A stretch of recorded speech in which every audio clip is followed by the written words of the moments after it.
You are listening to the Atlanta Real Estate Forum radio show, Around Atlanta edition, showcasing the best of Metro Atlanta, our communities, the attractions, and the special events that make Atlanta great. Welcome to our virtual town square. Good morning and welcome back to Atlanta Real Estate Forum Radio's Around Atlanta edition. I'm your host, Carol Morgan, and I'd like to give a special shout out and thanks to our 2022 show sponsor, New American Funding. Atlanta Real Estate Forum Radio is made possible thanks to them. This is going to be a fun conversation. We're going to talk about horses and some of the cool things that are still left here in Atlanta that maybe some other cities don't have. We're going to talk today about Chastain Horse Park. It's been around since the 1930s, which is crazy. That's a long time. And it's really, truly one of the few urban horse parks left in America. So we are joined today by Dean DeFreitas, Managing Partner with Macallen Construction, and Trish Gross, Executive Director with Chastain Horse Park. Welcome to the show. Thank you for having us. Glad you guys are here. Well, we are just going to dive in because we have a ton to cover today. And I'm very excited about this conversation because I ride horses myself. I'm sitting here on my 20-acre farm in Cartersville, Georgia, with all sorts of things outside munching grass. So I like to talk horse. So Trish, start out and give us a brief overview of Chastain Horse Park.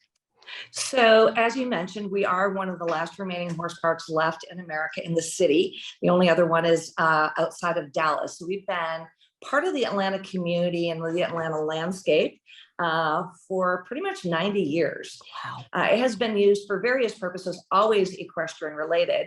But Chastain Horse Park as an entity, we are a 501c3 nonprofit.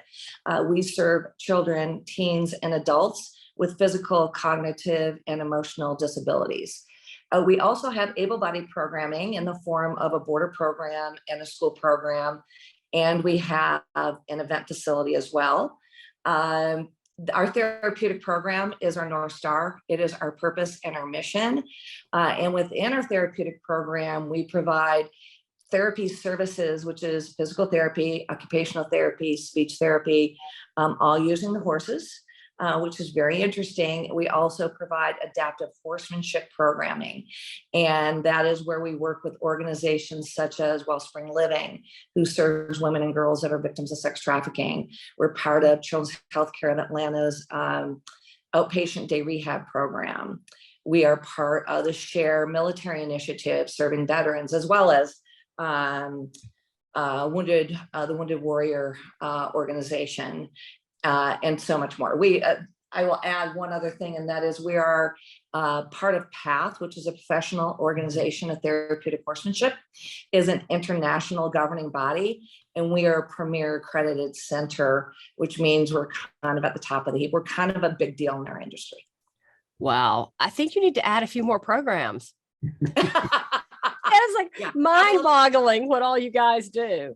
And we'll talk more about that as we go through the show, but let's give Dean a chance to tell us a little bit about Macallen Construction. Thanks. Let's see, Macallen Construction, we're part of the Macallen Group, which owns, operates, and manages several independent companies that focus on different sectors of real estate, development, construction, including this commercial construction company, custom homes, multifamily development. So we kind of do a little bit of everything, but we're focused on the Atlanta market primarily. Mid-sized commercial contractor, we got about 20 years of experience. We do municipal projects, historic restorations, adaptive reuse, a lot of interior renovations, some senior living, higher education. So again, very diversified. We focus more on the clients than the type of project we do. We provide a full range of services, pre-construction, general contracting, and like this project, construction management. And what we like to do is we want to bring sophisticated project management processes that the big contractors use around the area to clients that may not get the attention of those folks that kind of fly under the radar. Their projects aren't big enough or whatever. And we believe that they ought to be served just as well as the bigger clients are. So most of our team has worked for large general contractors in their career. So we bring that experience to bear. And we're also proud of the fact that we've been one of the best places to work in Atlanta for the last 4 years, which follows our mission, which is to improve the life of our people, partners, and clients. So, oh, that's really cool. Congratulations on that. Thank you. And you've got some interesting clients involved with this project. So this is going to be a fun discussion. Trish, talk a little bit I guess, about how the horse park kind of came to be where it is and the need for this renovation and I guess really expansion? It is. It is. Yes. So, as I mentioned earlier, we have been here for many, many years. We operate on City of Atlanta property here in Chastain Park. We are surrounded by, obviously, a very affluent community. However, who we serve is, yes, we serve 30327, but we really serve a broad range of individuals throughout all of Atlanta and all of Georgia. The need for this particular project is due to the fact that our current barns were built in late 1998. They were built as a traditional pole barn kind of model, and we've really outgrown them, not in terms of number of horses, but in terms of the professionalism and the types of facilities we need to conduct our programming. So in today's world, our barns flood. There is no office space whatsoever. Our volunteer coordinator is in a barn or is in a stall. Our therapeutic director is in a stall. Our kitchenette is in a stall. Everything's in a stall. And we have situations where, due to the diagnoses of our riders and patients, they can't regulate body temperature. Right. So in the cold in the winter, it's challenging. So at a board level, we took a step back and said, okay, do we want to just improve the barns, or do we want to rethink it altogether, which is what we ended up doing. So let me stop there. Any other questions? You want me to get into specifics? Well, so rethinking it all together, does that mean that everything that's there now is going away? And All new three facilities? barns. We have 3 barns, and they're all going away. Wow. Yeah, and as you can imagine, it's a very complex situation. We're on 15 acres. We're going to be building a brand new barn first, and so that we can move one group into that barn. We're going to play musical barns essentially. Oh my gosh. Yeah. Because we can't suspend programming. And as a horsewoman, I'm sure you can understand construction vehicles, cranes, loud noises, scary things, not so happy for the horses. And so one of the things we're just so pleased in working with Macallen is they actually have some experience in the horse world, and they understand. Matter of fact, our superintendent is a horseman. I'm so happy about that, to help us manage a tricky situation. But at the end of the day, in our new facilities, we're going to have clinical spaces, educational spaces. We're going to have a volunteer center, and all these, the clinical volunteer center, and they're going to have heating and air conditioning. I know. Wow. Living large, a locker area, some offices, and so on. But I also want to mention our border barn, because our borders are a very important part of our ecosystem. Mm-hmm. They're volunteers, they're earned income. As a nonprofit, we like that. They're typically donors, and they're community advocates. So they have been very, very supportive of this capital campaign that we launched. And they are getting a brand new border barn. And it's going to be fantastic. Really, really excited about that, and a brand new practice arena. Yeah. So we have here on property right now 4 arenas, believe it or not, including the big outdoor that you might be familiar with in the clubhouse. And then we're adding another covered arena for a therapeutic program as well. Yeah. In Georgia's heat, those covered arenas sure are nice. It is nice. Now, the big arena right next to where I'm sitting right now, that's just too big to be covered. Right. It is enormous, but it is a landmark. It's those retaining walls around that arena that were built by the Civilian Conservation Corps in the 1930s under FDR. So that's going nowhere. That is part of our history. That's who we are.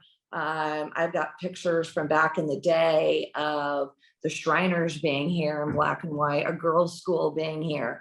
And so what we're looking to do is really improve our facilities and allow us to do our job and accomplish our mission in a way that we can't with our current facilities. That's really exciting. And you're about to find out which of those bomb-proof horses are really, really bomb-proof. Right. And I'll tell it just very quickly, a quick story. Horses typically do not get loose at the horse park. At all. Actually, probably I shouldn't cover this. But And she walked on down from the top down to where the construction was, turned the corner, approached the bulldozer turned, the guy driving the bulldozer turned the key off. She walked right up to that thing, tried to figure out what's going on. Imagine that. I have a few of those here. So yeah, I have had my own crazy construction project going on this summer. And of the 5 horses that live here, I can tell you 4 of them don't care what I do here. The fifth one, everything is scary. Well, my mares are just like, yeah, bulldozer. De-doom, de-doom, de-doom. Yeah. Oh, hey, look, concrete mixer. Okay. It's the geldings that are like, oh no, what's that? So most of ours do that, but and think about it, in our world, we've got people that are unbalanced, people that might flail down the leg, people that might scream. We've got, because that's the only way they can verbalize, we got a lift that will lift a human being onto their back. It's crazy. So your horses are already saints. So they are very much continue to prove that. Well, this is exciting. So Dean, I understand this is a phased project. Right. Talk a little bit about the scope of improvements and some of the unusual, I guess, aspects and details and coordination of this project. Yeah, it's an interesting project. As Trish mentioned, we've got multiple phases and multiple different structures that are going on. It's going to take about 2 years to complete the entire program. We've got the covered arena she mentioned, which is a structural steel building. The barns are timber construction. We've got a manager's cottage, which is typical residential construction. So it's a varied range of different construction types. We've also got significant site development to improve the stormwater runoff that Trish mentioned. Hopefully when we're all done, there won't be flooding anymore, and water quality leaving the site will be much better, and that'll impact the surrounding community. And then just to improve the general flow for operations and everything else, it should leave Trish and her team in a much better place when we're all done. Of course, we're doing this in the middle of a major residential area with all the other stuff going on, Chastain Horse Park and Chastain Park in general. So that's always fun to work around, present some logistical and scheduling challenges. And Trish's operations are going to be ongoing. So as she mentioned, we got to be very sensitive to that and work with them and rescheduling and scheduling work. And then we're all learning about horses. Thankfully, our superintendent, as Trish mentioned, knows a bit about them, but the rest of us that are out there it's a constant education for us as we go along. And Chastain Horse Park is a nonprofit with a tight budget. So we have a goal to be good stewards of their money and work to deliver the most value we can for every dollar that they're going to spend. And we're part of the community. We do a lot of work in the area, and we want to make sure that that we're good stewards, like I mentioned, and take care of them. So we have a construction management and risk delivery method that Chastain Horse Park chose to use, and that makes it a win-win for everybody. Everybody can be successful and still turn out a great product at the end of the day. And of course, we're operating in a period of high inflation, labor shortages, supply chain. We all know about that. So we got to be flexible and react to the factors that are going to happen over the next 2 years that we cannot control, and try to figure out how to keep things on schedule and in budget. And so it makes it exciting. And if you just looked at any one of these structures as its own thing, it's not that complicated, but you put that whole thing together, it becomes a pretty interesting problem to solve. Yeah, absolutely. Well, which barn are you starting with? What gets built first? We're starting with the community barn, the border barn. Barn. Yeah, and that's going in a location where it was just a paddock or an arena right now. I don't know the proper term, Trish, but the building will go there, and then as she mentioned, we will relocate operations from the existing barn into that, and then the therapy folks will relocate into the other barn. And so we're just going to be moving things around and phasing this as we go, and trying to keep everybody working. Yeah. Wow. So now, how many horses are on site? And on any given day, we have right around 60 horses. Okay. It's a lot of horses in the city. About of that 60, about 30 to 32 are owned by Chastain Horse Park for our programming, and about 28 are border horses. Yeah. That's a very full program. So this is going to be exciting times. When do you think the first barn will be complete? What's that goal? Right now, by the end of the year. Okay. So it's going to be happy New Year, Merry Christmas for the boarders. Right. They're going to love that. Talk a little bit, Trish, about how Chastain Horse Park is funded. That's an excellent question. We are a nonprofit, and what we have chosen to do is we subsidize 50% of every single therapeutic session. You might say, why do you do that? We do that because the correlation between poverty and disability is so high. And so we want to make sure that our services are within reach of those who need them. In addition to subsidizing every session, we also provide full and partial scholarships to those who qualify. We have a formal process and scholarship committee. And so, for example, today we've got Camp Best Friends here. I was just up top watching them, and Camp Best Friends is the only summer camp in the city of Atlanta that serves individuals with disabilities. But that's just one of the examples where we scholarship a number of our partners in. And therefore, we are always raising money. We have earned income, which is, from a donor perspective, a great thing, right? We've got earned income from our school and our border program, but that does in no way cover an entire therapeutic program. It just doesn't. And so we are fundraising every year. We're still looking to close out our capital campaign. We are about $1 million away from that goal. And then on an operating basis, we raise about between $700,000 to $1 million in programming support every single year.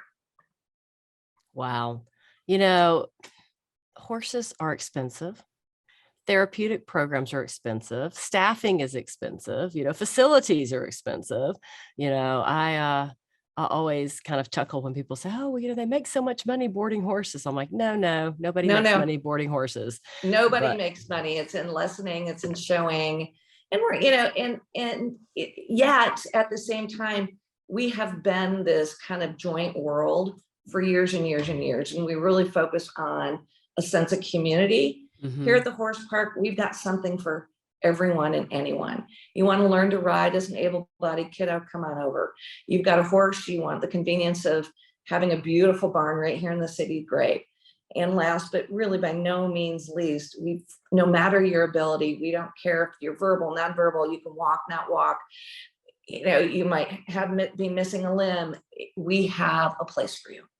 Yeah. Well, and horses are amazing. I think people who haven't been around them don't understand all the nonverbal cues and everything you can learn from the heart of a horse, because they really are genuinely just really forgiving, honest. They're going to tell you what they're thinking. They may not talk, but they absolutely speak. People are like, "Well, what do you mean?" And I'll just give you the perfect example. So I ride dressage, and a few shows ago, I'm braiding my mare and, doing all of her braids for the show. And she just keeps kind of looking at me and looking over at the water, looking at me and looking over at the water. I finally, and I have her, she's in her halter and she's got her lead line. So I unhook her from the lead line.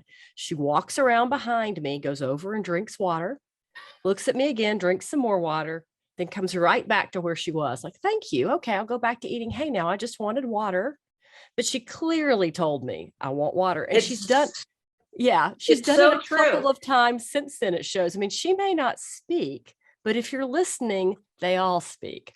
They all speak. And it reminds me also, we are going to be piloting this fall something called EAP, equine assisted psychotherapy, or it's mental health with the horses and their ability to sense what's going on around them, because they are not predators, they are the prey, right? Correct. Yep. And so that they're looking at the energy and sensing it. And if you barge in, they're gonna back up, because you can say, "I'm fine."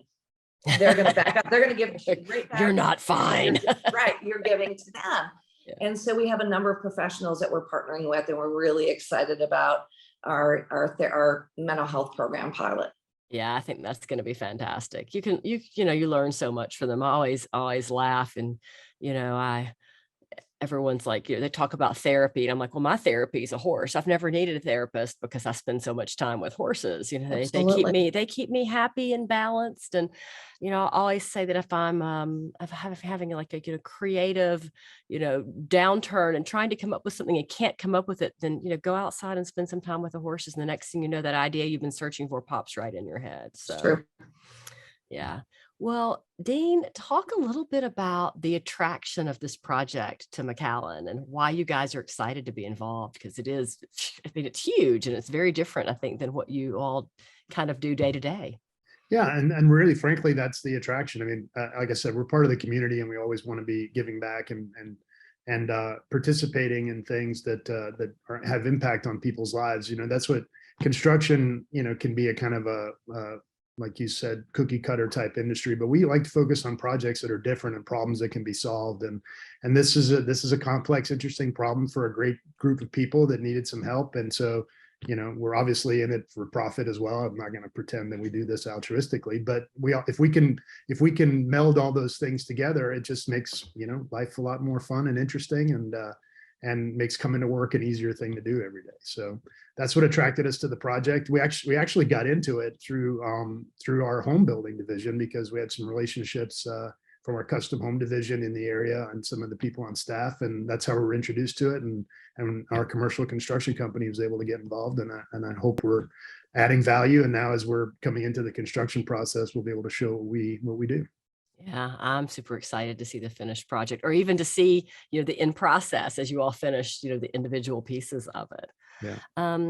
Well, Trish, tell us how people can get involved. Are there opportunities to join, volunteer, sponsor? How does all of that work? There are endless opportunities to get involved. We fill 12 to 1,300 volunteer slots a month. Wow. And so really the volunteers are the heart and soul of our programming.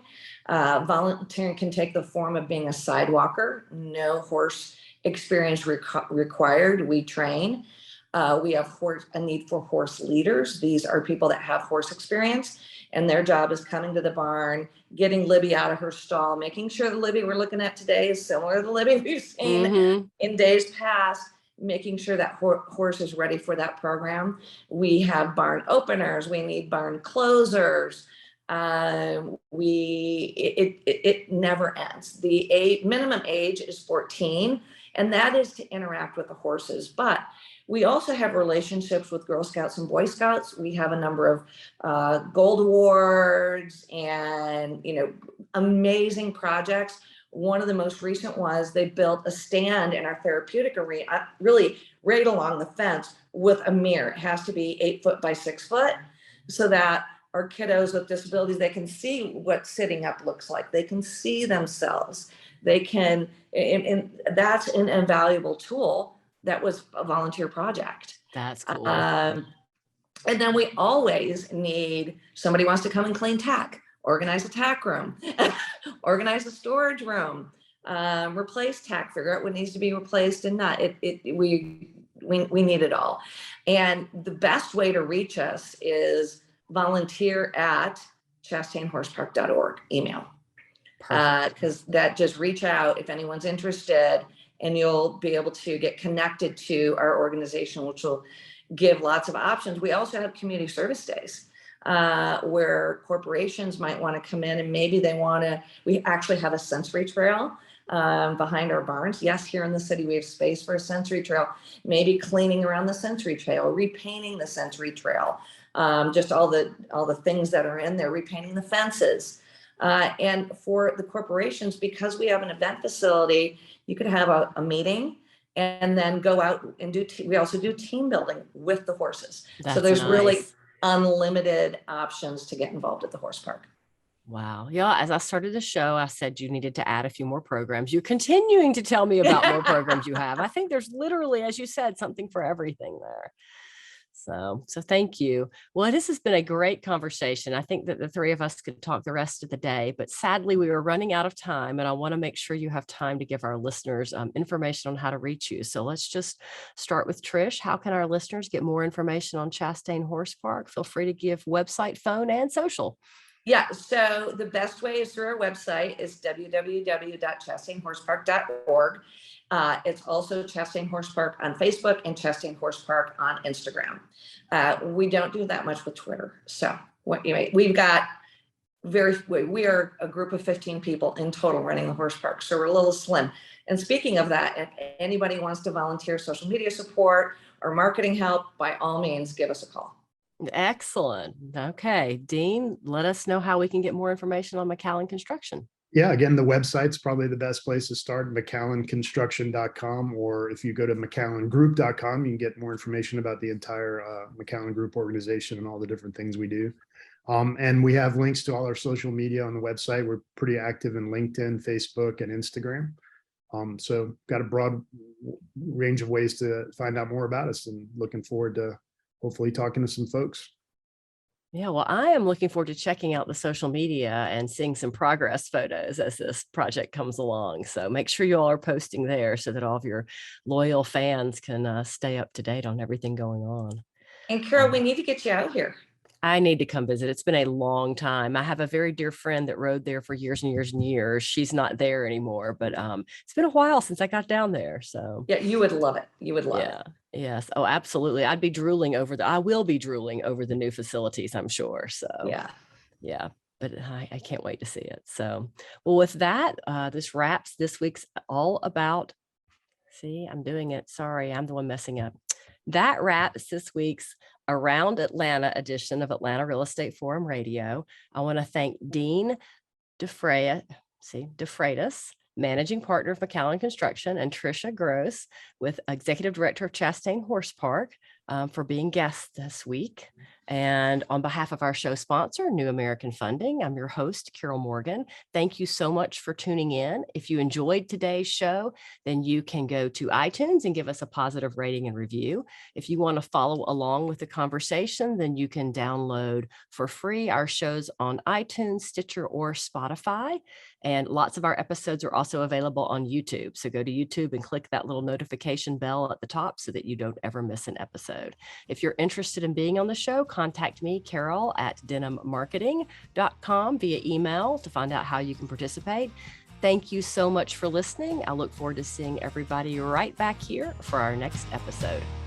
Atlanta Real Estate Forum Radio is made possible by Denim Marketing, the publisher of Atlanta Real Estate Forum, Atlanta's favorite source for real estate and home building news. Denim Marketing is a comfortable fit, like your favorite pair of jeans. Denim Marketing tailors marketing strategies to meet your specific needs and niche. Try them on for size. They will work to create a perfect fit for your company's marketing program. Call them at 770-383-3360 or send an email to info@denimmarketing.com. For more information on Atlanta Real Estate Forum Radio or to inquire about being a guest, contact info@atlantarealestateforum.com.